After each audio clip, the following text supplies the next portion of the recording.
Welcome to the Empowering Tomorrow's Automotive Software Podcast, brought to you by ETAS, a single source of cutting-edge software and hardware solutions that make automotive embedded systems safe, smart, secure, and sustainable.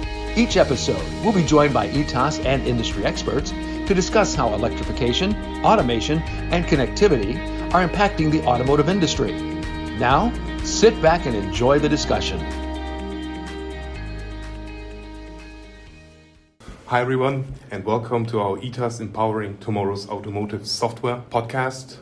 Today we will talk about purple teaming, and within this episode we will try to describe it. First things first, I would like to introduce myself. My name is Vasili Kutscherjavenko. I'm very excited to be today the host of this episode. I work at ETAS. My main roles are focused on security consulting, testing and strategy.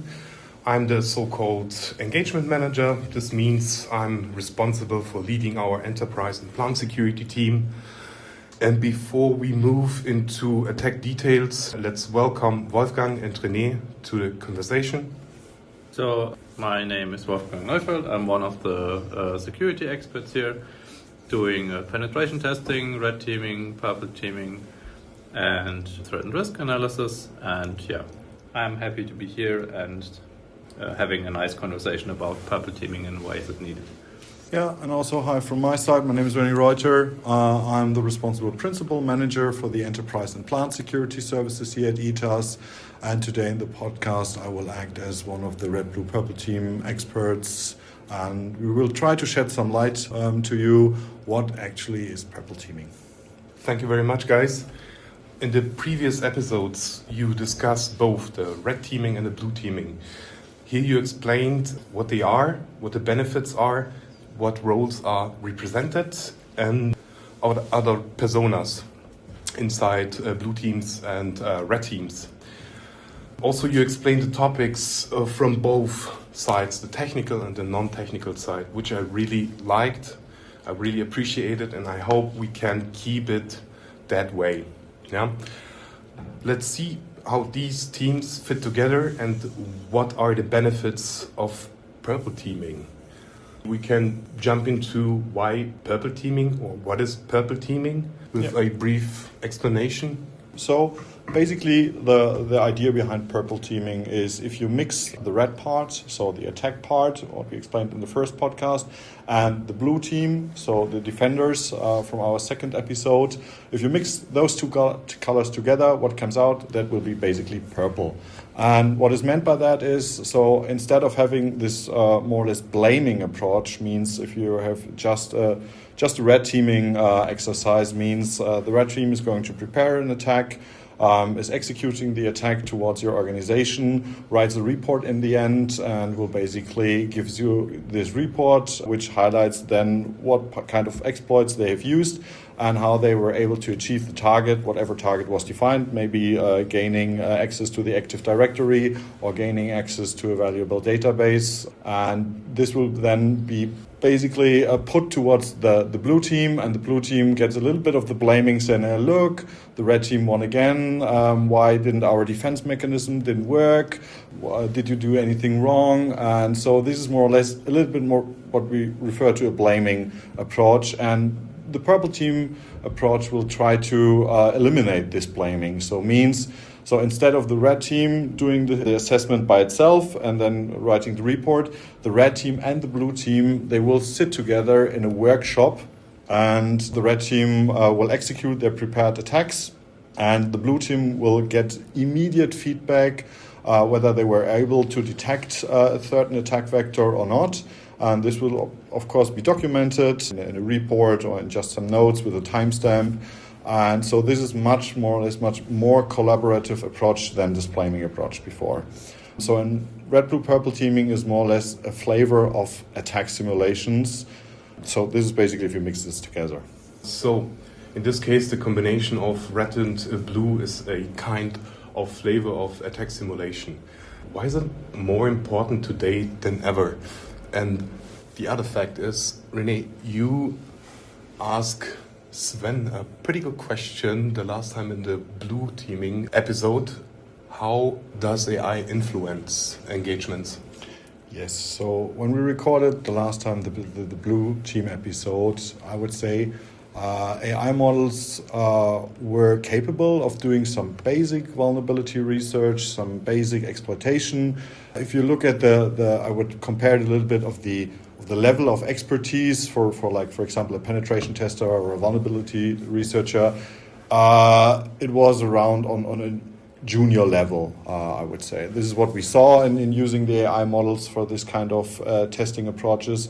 But AIs are evolving faster than ever. And since a couple of months, in February, there were new models released by Anthropic, especially the Opus model or OpenAI's GPT models, who were specially trained on cybersecurity capabilities and having much better capabilities on basically doing exploitation and vulnerability research.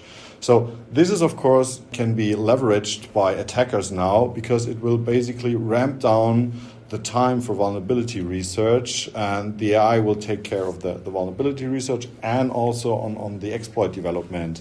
That means the AI will be capable of developing exploits for known and also unknown vulnerabilities. Means the risk for businesses of getting hacked will increase much more in the future, as I would also assume that the models will also improve more and more over the next couple of months. And to survive this kind of game, the maturity of the incident response teams of the organizations, they must become much better or increase their maturity, especially for detection and reaction for real incidents. Okay. What I think is AI is really good at finding bugs. And for me as a penetration tester doing a lot of stuff, asking AI to do the right stuff, it really helps in efficiency and everything. But from my standpoint, I would say organizations that were very mature in the past and had a plan on how to act on 0 days because nothing else is more or less now happening. Attackers are getting easier access to 0 days or can create 0 days in a very rapid time. So this is what changes in my opinion. And companies who had a solid plan and are mature on how to tackle in the time window, let's say there's a vulnerability for an internet-facing application, and you somehow have to manage that in either patching or other preventive measures, then those companies, for those companies, not much changes in my opinion in the end. The problem is not many organizations have that kind of level of maturity, and for those I think attack simulations and testing their processes and stuff is getting more and more important. So in this case, the change of models bring up a new player in the game, but the security maturity model of a customer is a really huge point in the game of AI. It just will increase the speed of getting hacked. This will be the change for AI, I would say. Yeah, depending on the maturity, of course. But what has changed is the speed for the attackers. The speed and maybe also the pools of people that can attack you now. Yeah, so because, with less expertise. With less expertise. But if it comes to ransomware groups, for example, they had the money to buy expensive stuff. So it was already a business decision for them to, okay, what does it cost me to buy a 0 day and then what do I get in revenue? So the possibility for the ransomware groups, in my opinion, was always there to do that. And now maybe less skilled attackers might enter the game and try to access the market and try to attack you. But in the end, from my perspective, not much is changing for companies that really had a defense system in place against 0 days and a mature detection and response plan. Do you think that also script kiddies are now able to attack organizations using AI? To be honest, they were in the past already, but I don't think that if you have some decent security in place, the security EDR vendors and stuff, I think even with AI, script kiddies will not be able to ask the right questions and to create the right programs, even with AI. It's luckily not that easy to do that. But if you are a skilled malware engineer and you somehow can jailbreak your AI software or use jailbroken AI already. If you ask the right question, AI is very impressive on doing and helping to do that. So the fool with the tool is still a fool. Yeah, this is, I think, what saves us a little bit. But AI is getting better and better, and if they step up in that game, when you always have to say, look, this is the program, find me all vulnerabilities. If you do that now, you really have to babysit it a lot of times, so it doesn't run in the wrong direction. Even with some outputs, it can work, but not for complex tasks. But if you know what you are asking and you have some feeling that, there is some special bug, and even if it's complicated, even with reversing tasks or exploits that you have to write where you had to have some skills in the past that weren't easily to adapt, that you had like 3 or 5 years to adapt for a certain exploitation challenge. Now you can do that. Yeah, and the skilled exploit developer that uses AI, he will be very efficient, and this is something that changed. Mm-hmm. So it is a bit scary, and also good news to hear that not much is changed, that before we have also those script kiddies which are involved in the game. But you digging me into my next question about security maturity model of a company.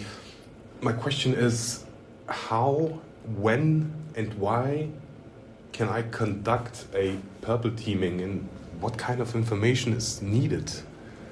So I would say that depends clearly on what you want. So there are typical scenarios which make sense at the moment to do a purple teaming, and there are 3 main scenarios, I would say, at the moment, which are the most ones which are simulated using purple teaming. The first one is a very classic phishing and lateral movement scenario. Phishing is basically where you send a crafted spear phishing email to employees stating them, okay, look, here is a salary, where you attach basically a compromised or a malicious file, like an Excel file, call it salary of the employee's Excel sheet. So the likelihood that someone will open it is very, very high. Then basically will execute your malicious code and you gain access towards this employee endpoint. And from there, usually then the attacker tries to further elaborate within the network and is doing lateral movement. Then there's also a second scenario, which is classical web application exploitation and data exfiltration. Means when an attacker is constantly scanning for vulnerabilities for internet-facing web applications from that organization or company and is trying to find vulnerabilities like, for example, a SQL injection where he can exfiltrate data from the database, or he's finding some, it's called IDOR, insecure direct object references, which is a web application attack where you basically just alter an ID you see, for example, an URL path, and then gain access to a different customer. So this is one of the scenarios where you can then basically exfiltrate data or access sensitive data. And the last one is also a very classic one. It's basically a ransomware simulation. Yeah, ransomware sounds crucial. How does this work? So, yeah, even ransomware has some classic ways that they follow. Ransomware is currently a business, as already said.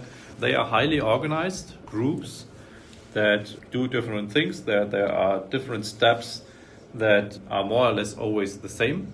This is why there are currently standards also established for a while that you can look up. One of the frameworks of the standards you might have heard of already is MITRE at that point, which is an attack framework which helps you to also plan for red team or purple team engagements. What's in there? There are techniques, tactics, and procedures. That is what it's called, the so-called TTPs. And in the end, in these TTPs, you can more or less then define on how the engagement should look like. And these are different phases that you then design more or less with that in place. And depending on the skill set of the company that you hire to do this assessment, then they are able to also customize any of the three things, like even the tactics, the techniques, or the procedures in the end. So that you are not only testing against just one of the templates that's in there, because this is the easiest thing, that if you have a script, then there will be some kind of checksum or some implementation in the security vendors, if it's available, and say, okay, if that script is run exactly with the same hash value, then it's easy to detect. But what if you change something in there, then some vendors even fail already at that point. These are the classic ones. And this is what better purple teams or red teams can already do. Awesome. Sounds great. So in this case, techniques are the how, the tactics are the why, and the procedures is a specific implementation of a script or whatever. Is it right? Yeah, that's exactly. And most of the time, the procedures is that what the technical person, the red teamer, will adjust at that point. The other tools are the high-level parts, where you can say, okay, you are in a certain phase. For example, let's say I want to break into the company, the so-called initial access phase, and this is always the same. So an attacker needs to find a way how to break in, and this is something that normally doesn't change. But this is something where you can say, okay, how to ease the setup in the end. Let's say, for example, for the initial access, you can say either we have to do the full program, like going for the phishing mail, setting up domains, phishing the user and all that stuff. Or we can say, okay, we skip this because we know our employees will always find someone who clicks on the mail, or it's always reasonable that some kind of credentials are out there that you can buy. And then you start with a so-called assumed breach, that you say, okay, we give you an infected or an infected laptop that simulates the attacker. Somehow the attacker has made it to the client, and from there you start your investigation. That saves a lot of money, and is also a very realistic part to go from there, because the old way of thinking, it's long over, that you say, okay, we want to prevent that the attacker is even able to come to the point that he has a compromised endpoint or an internal standpoint from where he can act. If you still think like that, then your company is really in high risk, because that is gone, the times that you can prevent stuff. You have to prevent, as much as possible, but in the end you have to take into account that the attacker is one step further in your network and acts as an internal. I would also highlight that the old thinking of trusting your internal networks are also gone with that approach, because basically, as Wolfgang already mentioned, so the chances that an attacker will compromise one of your employees via an endpoint or even a server which is internet facing is very, very likely nowadays. So you have to adapt your defense and death mechanisms much more, and assume also that the internal network might be compromised. So you have to set up proper monitoring protection there as well. Exactly. And when we come to the purple teaming approach, this is where you then do so-called atomar steps. Like, for example, you have the possibility that you are now on the endpoint, and now what has an attacker to do? An attacker now normally tries to elevate the privileges on the host system that he is.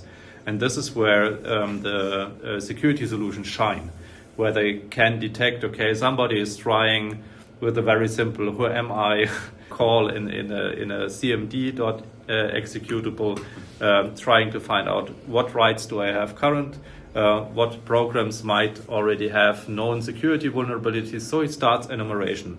And in this enumeration phase for a privilege escalation, there are a lot of indicators that a security solution can flag.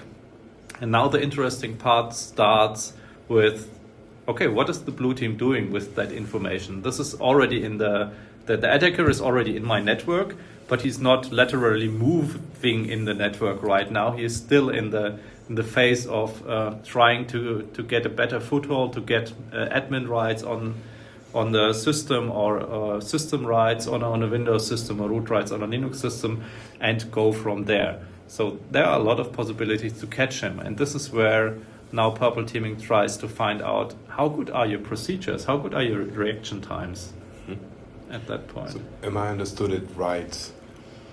That are different flavors of purple team engagements, like with a assume breach scenario.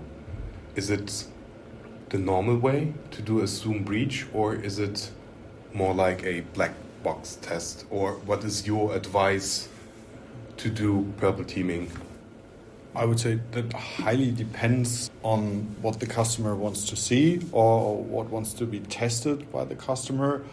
Frankly speaking, I would always advise to go for the assumed breach scenario, because Wolfgang already mentioned it. You're going to save a lot of money if you just assume that someone already compromised one of your clients in the network, instead of spending a lot of money on the phishing attempts from the red team, because the chances that one of your employees, and this is not of course not any blaming towards your employees, but the chances that someone will click on a malicious file or will browse to a malicious website is very likely. So questions what must be asked towards from a customer perspective is, am I willing to spend this money to find out that basically breaching or hacking an endpoint is very easy to achieve?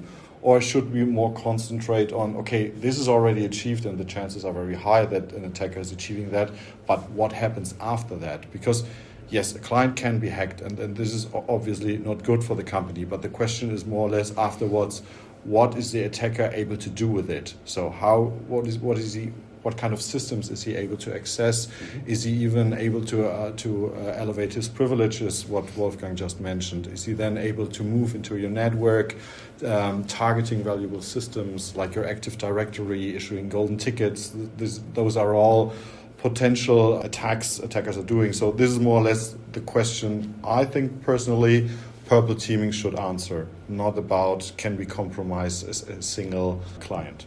Yeah, and there are very much cheaper things how you can achieve it. Everyone knows the phishing email that is sent out in every company for awareness sessions and stuff like that.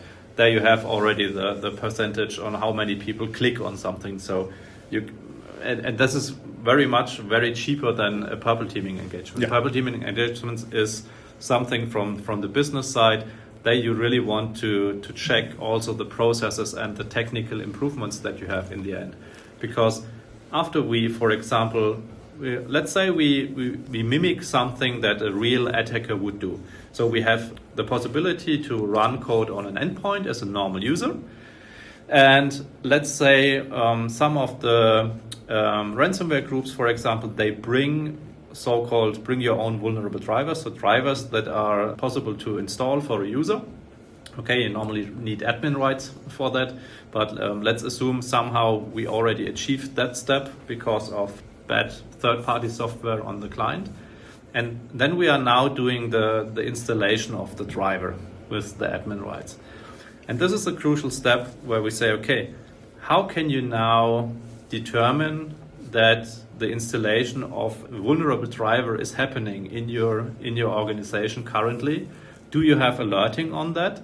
And this is something where purple teaming then shines, because you see the red team is now telling you, we are now installing this driver. And this is a crucial point where if that succeeds and the attacker is then able to drive more or less with that driver, and he can talk to the driver, then he can, on that level, really disable everything what is on the host system in terms of security. So you have achieved the same level that the security guard, security software has if you have driver level access. So after that point, you can be sure if you have a skilled attacker, you will see nothing anymore, at least from that host. So this is something where you then start in the discussion with the blue team and say, okay, look, you have this option, for example, that you monitor what drivers are being loaded. Maybe you have a checklist, maybe you have a good and known bad list. Microsoft already has something that it prevents known vulnerable drivers, for example, but yeah, what about the zero angel again, or the AI that will assist you to find that stuff? So this is why it's so important to have purple teaming, and this is where it really shines. Will there be such kind of evidence for a engagement, or is it everything on the fly? When the team's sitting together, how do you ensure evidence of attacks, of detects, of... It depends. So there are low-hanging fruits where you can, for example, from experience, then exactly tell the blue team, okay, do this step, and you already, for example, for the driver point, you could say, look, this is the web page, this is the implementation, we have the perfect rule for you, just implement it. There are sometimes these cases, but in the end, there are also a lot of cases where you say, okay, this is a lot more than just tuning one or two rules in your theme, because sometimes the process is bad. So what we often see is that they have endpoint detections, and then you have, for example, the detection on the loading of the driver, but then your reaction time for this event is like, okay, in the next 48 hours, your SOC team will call you with an email or send you an email and say, okay, there was something suspicious. Yeah, great. So you have a host system that was completely compromised. 48 hours is much too late. You have lost it. And depending on the system and the speed of the attackers that automate more or less everything, 48 hours might be too late. And this is also a type of discussion that you then have to take out of the purple teaming session and say, okay, look, this is the lessons learned. Try to improve that. Try to find out how to get budget or whatever to improve that process in the end. Understood. So in this case, there will be a kind of transcripted way of working together, right?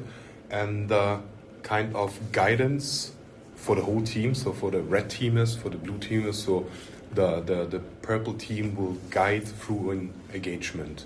Yes. So there will be one or even more dedicated purple teamer sitting in the workshop, and the task for them is basically leading the workshop and getting everybody on board and organizing everything and telling the red team, okay, now it is your duty to execute the following attack.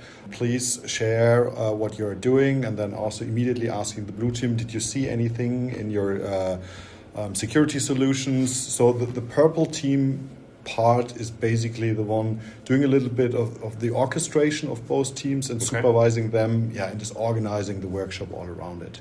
But I also want to circle back a little bit more to our ransomware example, because I think we got lost a little bit in the technical details.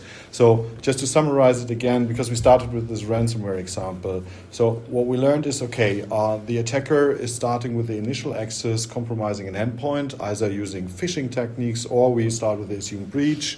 Then next step would be to escalate privileges on this compromised endpoint. And so let's assume he was able to, like Wolfgang said, using, for example, vulnerable driver vulnerabilities, and he's now has system or root rights on this endpoint.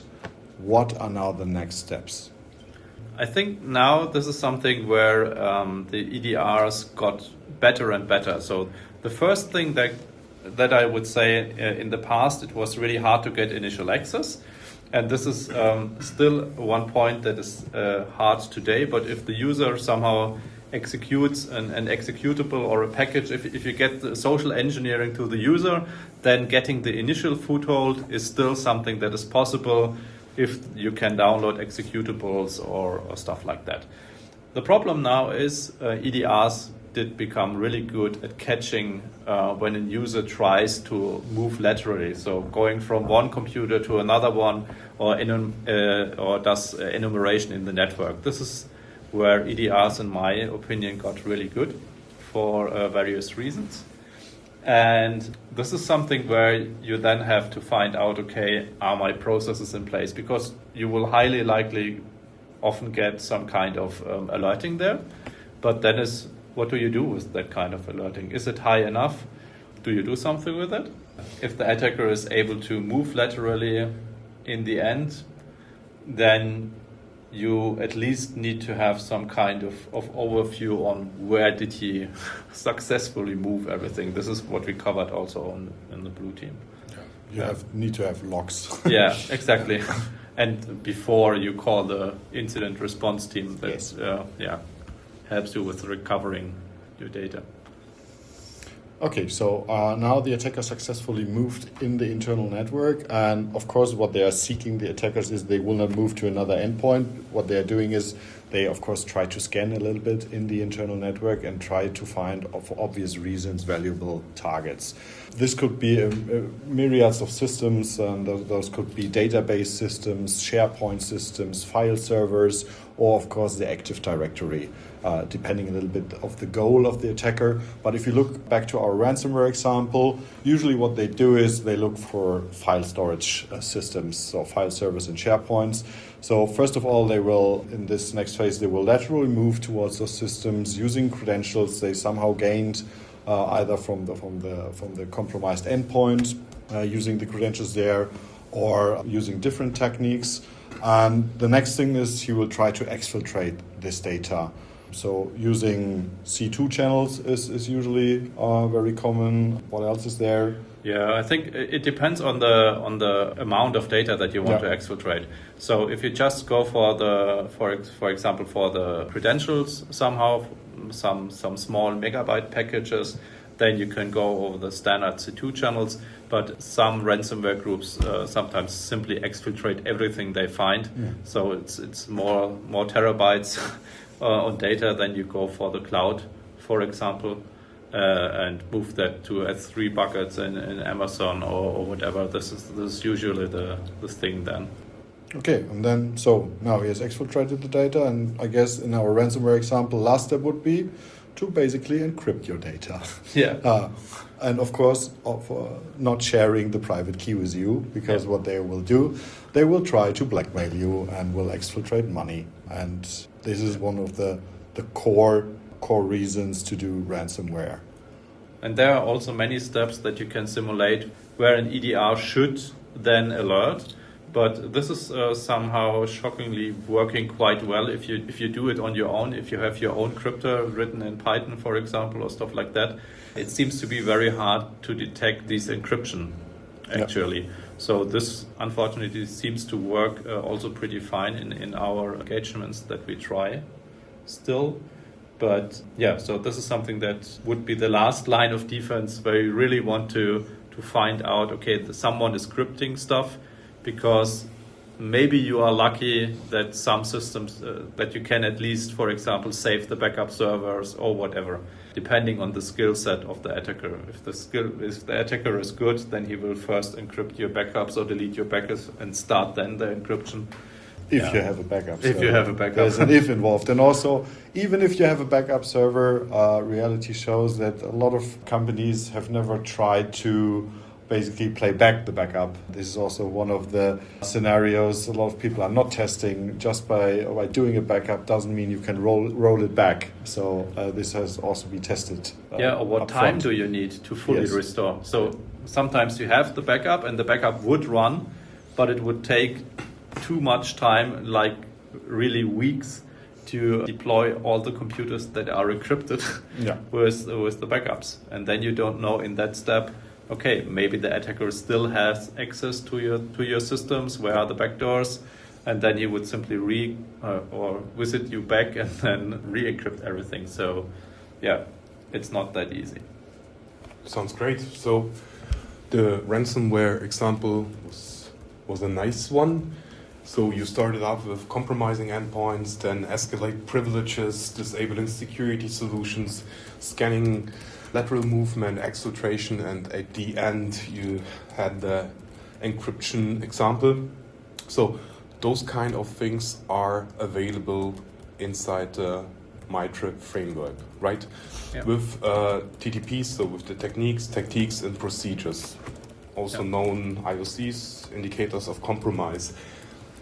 So another question came up in my head. Does this approach with MITRE covers all?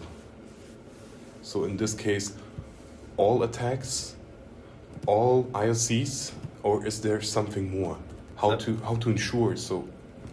I think that's a good question. In the end, Mitre has made a design decision, and Mitre is there that they say, okay, we will cover what has been done in reality, and then we will try to structurize it. So every attack that you see in the Mitre framework has somehow been seen in reality. Some attacker used that type of procedure, technique, whatever, to compromise something. So this is more or less fact-based. What Mitre is not covering is what if an attacker uses software, for example, that was not compromised before. Mm-hmm. Yeah. So it's like some kind of basic checks. Yeah. But what if your environment differs a lot from what Mitre is covering? Then you might have problems. And this is what we see, not much, but it's a development. What we think will be the future, because security solutions are getting better and better, and attackers are trying to fly under the radar. And what they are doing is they try to find security problems in software that has high capabilities in your environment, where they, for example, a software, something like an installation, what is it called, a software distribution management system, where you can say, okay, on all laptops now distribute this new application. And if you have the rights to this application, this is much more likely to not trigger an alarm in an EDR system if you say, hey, this is the new crypto software that everyone needs, which then in the end encrypts all your workstations and stuff like that. This is something that can evade your EDR system and security system. And this is something where we invented some kind of flavor to check for this kind of stuff and do a purple teaming assessment with another flavor. But this would be too much for this episode. And I think we will cover this in the upcoming episode then. Sounds great. So guys, thank you very much for explanation, for your time, for such good conversation here, and sorry for, drifting you up with my questions sometimes. It's fine. And for all those, if you need help or need more information, feel free to reach out to us. And thanks for listening, and hope you join to another session. Thank you. Thanks. Thank you. Bye. Thank you for joining this episode of the Empowering Tomorrow's Automotive Software podcast. Please leave a comment or review with your feedback or what you'd like to hear in future episodes. To learn more about automotive embedded systems and ETAS's capabilities, visit our website at ETAS. That's ETAS.com.